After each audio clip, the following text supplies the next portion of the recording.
Hello everyone, my name is Kon Yoon and I'm a professor at Hanshin University. Today it's my pleasure to share with you an important topic, privacy issues in the data-based government. In democratic societies, privacy matters are treated with care as they are closely linked to human rights. As we explore this subject, it's crucial to understand the meaning of privacy within the scope of a data-driven government. In this data-driven context, privacy refers to the ability of individuals to have control over their personal information and decide how much of it is gathered, stored, and used by the government. As we see a growing adoption of data-driven technologies in governance, finding the right balance between improving administrative efficiency and protecting individual rights becomes increasingly significant. Let's take a look at the delicate matter of privacy concerns that arise within the context of database government, carefully examining each issue. There are four objectives in this lecture. The first is to understand privacy issues in the data age. The second is to understand why privacy is important in database government. The third is to understand the OECD and EU privacy guidelines. The fourth is to understand anonymization techniques to solve privacy problems. This lecture consists of 6 parts: background, overview, context, case study, issues and key factors, and.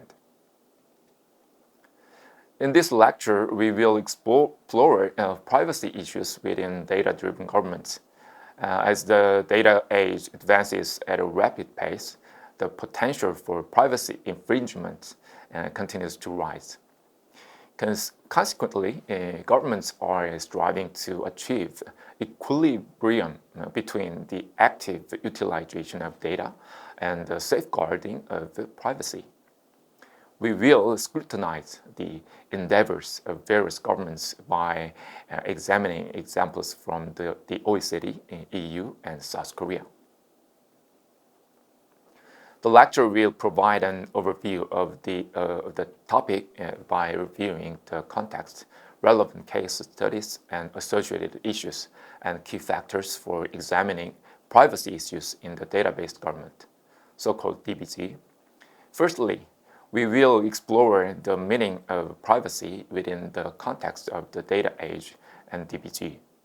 Moving on, we will examine case studies that highlight the institutional responses of organizations such as the OECD and EU to these challenges. Lastly, we will delve into specific issues and key factors that promote the responsible and secure utilization of data, focusing on de-identification techniques and data integration. The emergence of new data technologies in today's data age presents opportunities for significant advancements. However, concerns about potential personal data breaches due to the utilization of these novel technologies pose a challenge in striking a balance between fostering new industry development and ensuring the protection of personal data. The implementation of traditional privacy principles has seen considerable changes. The amount of personal data being collected, used, and stored has grown significantly. Analytics involving personal data now offer insights into individual and group trends, movements, interests, and activities. New technologies and responsible uses of personal data have led to valuable societal and economic benefits. However, threats to privacy have also increased, with a larger number of diverse actors capable of either putting privacy at risk or protecting it. Individuals are now expected to understand and navigate more frequent and complex interactions involving personal data. Additionally, personal data is globally available, supported by communication networks and platforms that enable continuous multi-point data flows.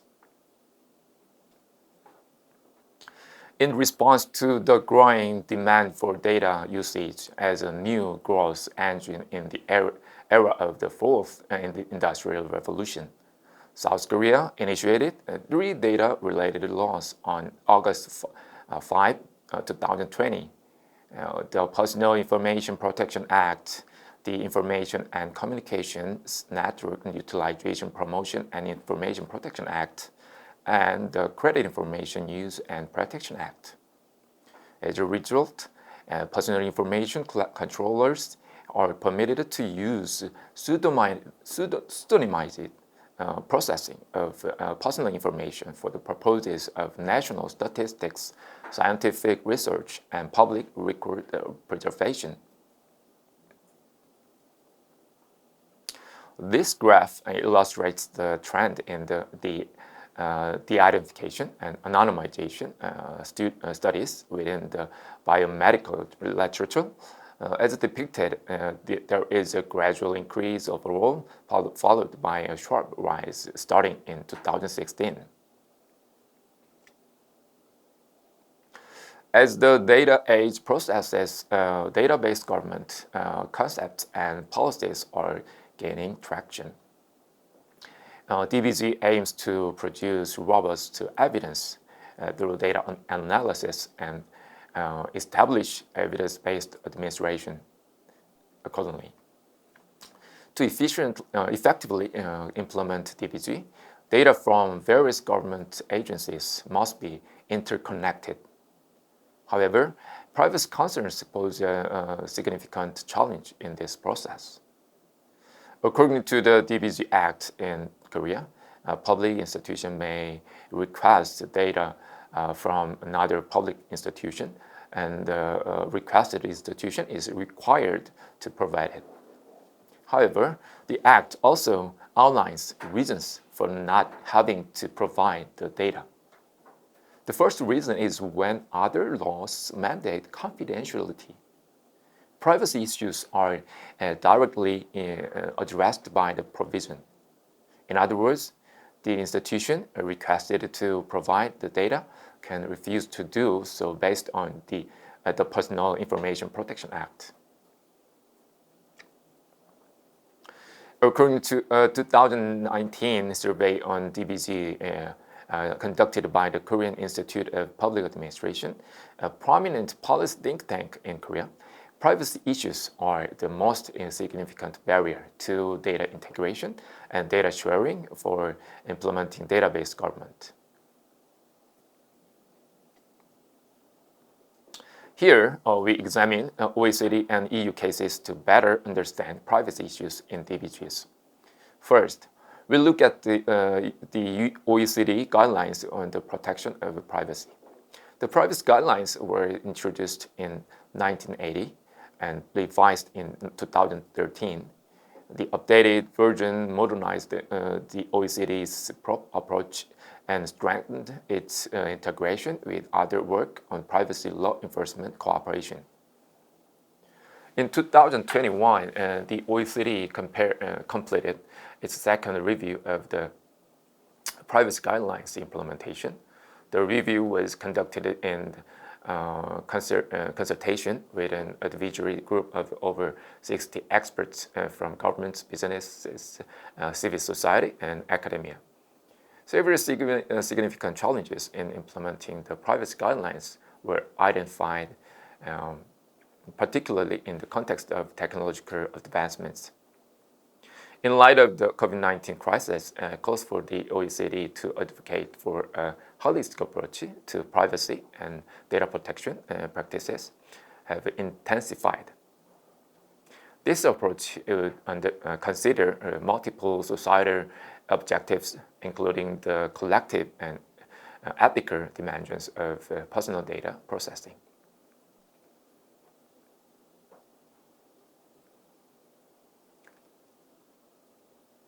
The OECD guidelines provide a framework for countries to follow in order to protect individuals' privacy. These guidelines consist of 8 fundamental principles. First, the collection limitation principle emphasizes that personal data collection should be restricted and carried out in a lawful and fair manner. The individual's knowledge or consent should be obtained when appropriate. Second, the data quality principle highlights the importance of ensuring that personal data is relevant to its intended use and that it remains accurate, complete, and current as required for the specific purposes. Third, the proposed specification principle dictates that the reasons for collecting personal data must be specified before or during the time of collection. Any subsequent usage should be restricted to the initial proposals or other compatible proposals that are clearly defined when the proposed changes. Fourth, the use limitation principle states that personal data should only be used for the purposes that were specified unless the individual provides consent or there is a legal authority permitting its use for other purposes. Fifth, the security safeguards principle emphasizes that the need to protect personal data with reasonable security measures in order to prevent risks such as loss, unauthorized access, destruction, alteration, or disclosure. Sixth, the openness principle stresses the importance of transparency in personal data processing. It requires that there should be a general policy of openness about government developments, practices, and policies regarding personal data. Means should be readily available to establish the existence and nature of personal data, the main purposes of their use, as well as the identity and usual residence of the data controller. Seventh, the individual participation principle grants individuals certain rights regarding their personal data, such as the right to obtain confirmation from a data controller of whether they have data relating to the individual, the right to have the data communicated to them within a reasonable time and in a form that is readily intelligible, and the right to challenge and amend any incorrect data relating to them. Eighth, the accountability principle holds the data controller responsible for complying with measures that give effect to the privacy principles mentioned above. This principle emphasizes that data controllers must be accountable for ensuring that they comply with all applicable privacy laws and regulations. When personal data is used in an international context, certain principles should be followed. Firstly, member countries should consider the implications for other member countries when processing and exporting personal data domestically. Secondly, member countries should take reasonable measures to ensure that transborder flows of personal data remain secure and uninterrupted. Thirdly, restrictions on transborder flows of personal data between member countries should only be imposed under certain circumstances, such as when there is a risk of circumventing domestic privacy legislation.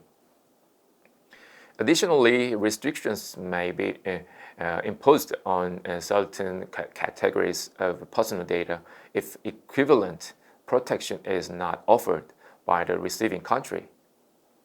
Lastly, Laws and policies aimed at protecting privacy and individual liberties should not create unnecessary obstacles to transborder flows of personal data.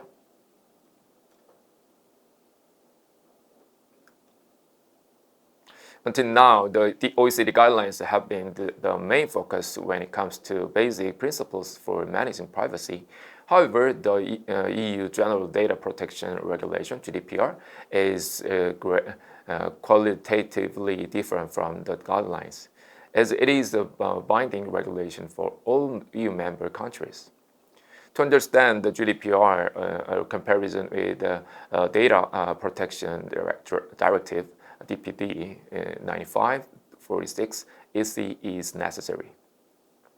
The DPD was adopted and implemented on October 24, 1995, but it does not apply directly to EU member states like the GDPR does.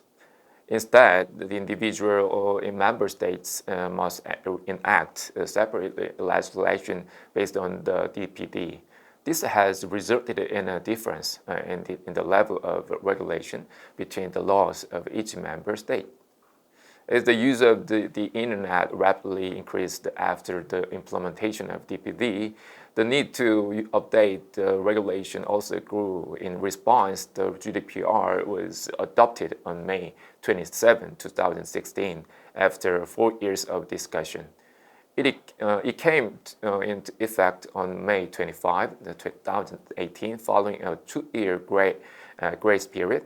One of the key differences between the GDPR and the DPD is that it is directly applicable to all EU member states, ensuring a unified legal application and regulation across all member states.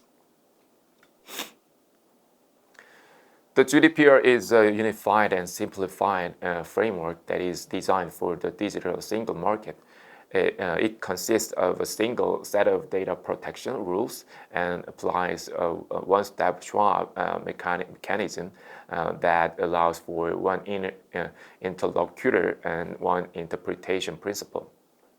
One of the key features of the GDPR is the expansion of the rights of data subjects, as well as the strengthening of the corporate responsibility. The regulation includes strengthened consent requirements for the use of personal information and also includes provisions for the right to data portability and the right to be forgotten. Furthermore, individual companies are obligated to designate a data protection officer, DPO, and to notify authorities in the event of a personal information breach. The GDPR also includes a modern privacy governance system. It established a system for cooperation among personal data supervisory authorities and establishes the European Data Protection Board, which ensures consistency in the application of the law. Additionally, the GDPR includes credible and proportionate sanctions that can be imposed on companies that fail to comply with the regulation. The GDPR consists of 11 chapters and 99 articles, and its main purpose is to strengthen the rights of data subjects and corporate responsibility. One notable aspect of the GDPR is its extraterritorial reach, which means it can apply to companies outside the EU that process personal information of EU residents through e-commerce, among other means. This broad application ensures that the regulation has a global impact. The GDPR also includes penalties for non-compliance, which can be substantial. The maximum penalty for general violation is 2% of global sales or 10 million euros, whichever is higher. While for significant violations, the maximum penalty is 4% of global sales or 20 million euros, whichever is higher. These penalties serve as a strong deterrent for companies that fail to comply with the regulation.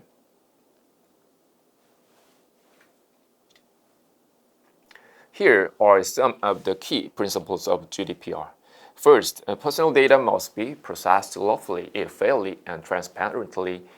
Second, personal data must be collected only for specific explicit and legitimate purposes, and not further processed in ways that are compatible with those purposes.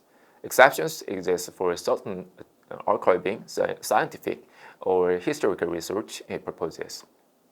Third, personal data must be adequate, relevant, and limited to what is necessary for the purposes for which is being processed. Fourth, personal data must be accurate and kept up to date, with inaccurate data erased or rectified without delay. Fifth, personal data must be kept in a form that allows for identification of data subjects for no longer than necessary for the purposes for which it is being processed, subject to certain exceptions. Sixth, personal data must be processed in a manner that ensures appropriate security, including protection against unauthorized or unlawful processing, accidental loss, destruction, or damage using appropriate technical or organizational measures. Seventh, data controllers are responsible for and must be able to demonstrate compliance with the regulation. The GDPR guidelines outlines four main rights of data subjects when it comes to their personal data. Firstly, there's the right to transparency and modalities, which means that organizations must provide clear and accessible information about their data processing activities and ensure that data subjects can easily exercise their rights. Secondly, there is the right to information and access to personal data. This includes the right to be informed about what data is being collected and why, the right to access the data, and the right to know if data has been obtained from other sources. Thirdly, there is the right to rectification and erasure. This includes the right to have inaccuracies corrected, the right to have personal data erased, and the right to restrict the processing of personal data. Finally, there is the right to object and automated individual decision-making. This includes the right to object to the processing of personal data, as well as the right to not be subjected to automated decision-making, including profiling. Here are regulations for controllers and processors. Controllers must implement appropriate technical and organizational measures to ensure that and demonstrate that processing is carried out in accordance with the GDPR, taking into account the nature, scope, context, and purposes of processing, as well as the potential risks to the rights and freedoms of natural persons. If processing is carried out on behalf of the controller must use only processors that can provide sufficient guarantees of implementing appropriate technical and organizational measures in a manner that meets the GDPR requirements and ensure the protection of data subjects' rights. GDPR requires that both controllers and processors appoint a data protection officer in specific cases, such as when processing is done by a public authority or by body, when there are large-scale processing operations involving monitoring of data subjects or processing or sensitive data. If a certain type of processing, particularly when using new technologies, is likely to result in a high risk to the rights and freedoms of natural persons, the controller must conduct an assessment of the impact of the intended processing on the protection of personal data before carrying out the processing. This is called a data protection impact assessment. A single assessment may cover a group of similar processing operations that pose similar high risks. The controller must take into account several factors such as the cost of implementation, the state of the art, and the potential risks to the rights and freedoms of data subjects when determining the means and methods for processing personal data. The OECD guidelines and EU GDPR have been developed to address the rising concerns over data breaches resulting from the increased utilization of data. One of the most important aspects of these efforts is data de-identification, anonymization, or pseudonymization technology. Let's say you have a data set that contains personal information such as names and addresses of individuals. The first step in the de-identification process is to determine whether the data is considered personal data. If the data contains personal information like names, addresses, or identification numbers, then it is considered personal data. In step 2, the identification process is applied to remove any personally identifiable elements. For instance, names can be replaced with unique identifiers or pseudonyms, and address can be generalized to a broader geographical area, such as a city or a region. This helps to protect the privacy and security of individuals. In step 3, an assessment is made to ensure that the identification is sufficient to prevent re-identification. Factors like the size of the data set and the availability of external data sources are taken into account during this step. Finally, after completing the 3-step process, the data is identified and ready for use of various purposes without posing risks to individuals' privacy and security. The detailed procedure is as follows. First, the personal data controller should prepare the basic documents required for adequacy assessment, such as the data statement, the identification status, and the management level of user organizations. Second, the privacy officer should organize an assessment panel consisting of at least 3 members with external professionals comprising the majority. Third, the assessment panel should assess the adequacy of the level of the identification measures using the basic documents prepared for the personal data controller and K-anonymity model. Fourth, if the assessment result is inadequate, the personal data controller should implement additional de-identification measures based on feedback from the assessment panel. Fifth, if the assessment of the identification is adequate, the data can be used for or provided for big data analysis purposes. The assessment conducted by the assessment panel consists of 6 functions.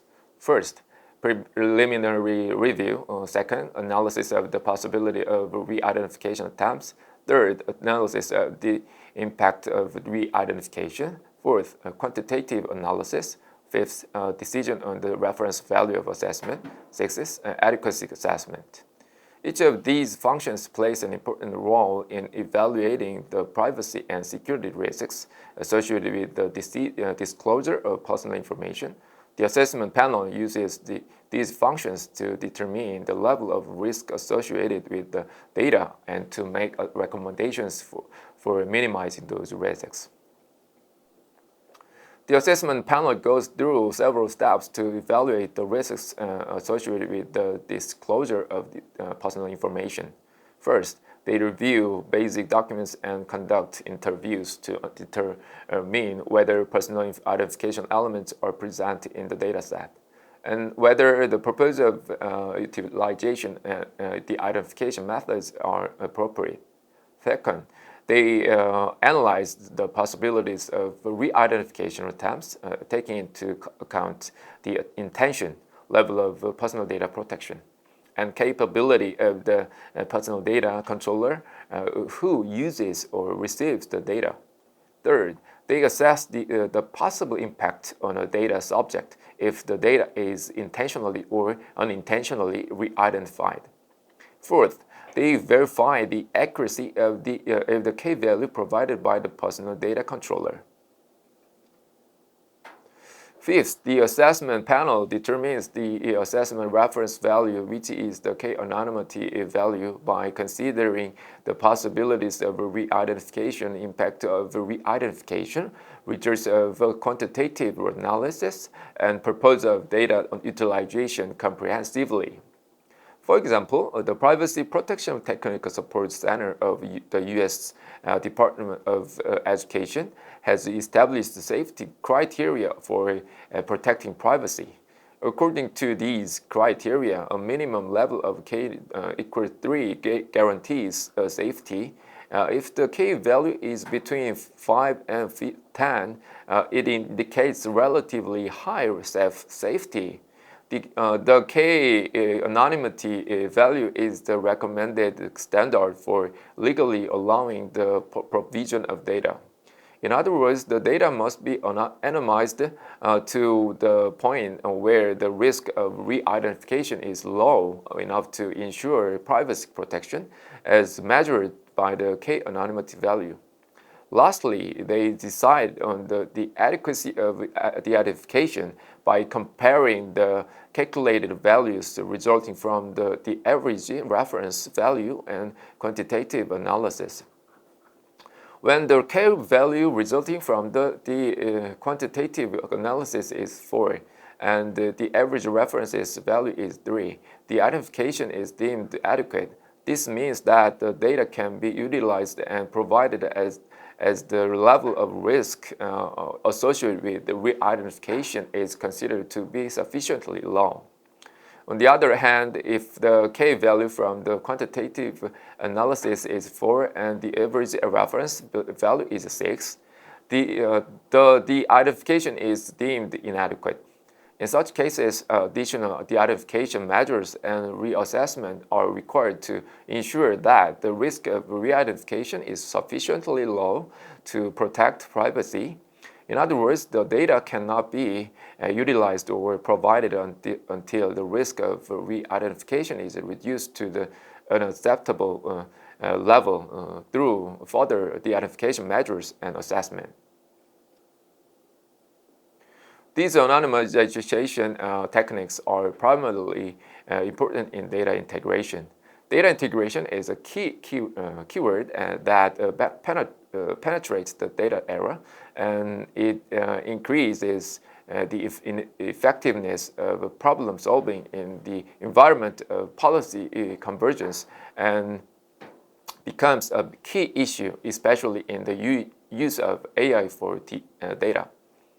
Let's take the case of Korea an example. In Korea, the Personal Information Protection Act regulates the processing of pseudonymous information together with data integration and specialized agencies. Article 28-2 of the Personal Information Protection Act allows personal information controllers to process pseudonymous information without obtaining the consent of the data subject for the purposes of statistical preparation, scientific research, and preservation of records in the public interest. However, Article 28-3 places restrictions on the integration of pseudonymous data processed by different personal information controllers. This integration must be carried out by a specialized institution designated by the Protection Commission or the head of the related central administrative agency. Even if the data is being used for statistical purposes, scientific research, or preservation of records. If a personal information controller intends to release the combined information outside the organization that combined the information, they must first obtain approval from the head of the specialized institution. To obtain approval, the information must be processed into pseudonymized information or the form referred to in Article 58-2. The process of integrating pseudonymized information typically involves several steps that are carried out by data integration organizations. In step 1, the person or entity who wishes to combine pseudonymous information must prepare all necessary documents and materials for the integration process. This includes completing an integration application and discussing any necessary matters related to the integration with the other applications. Once the application is complete, it is submitted to the designated association specializing in the data integration. In step 2, the integration applicant who wishes to provide pseudonymized information receives information from an integration key management institution to generate a unique integration key. The applicant then generates the key and performs a simulated integration to confirm the integration rate. If necessary, pseudonym information is extracted. After completing these steps, the required information for the integration is transmitted to each institution involved in the process.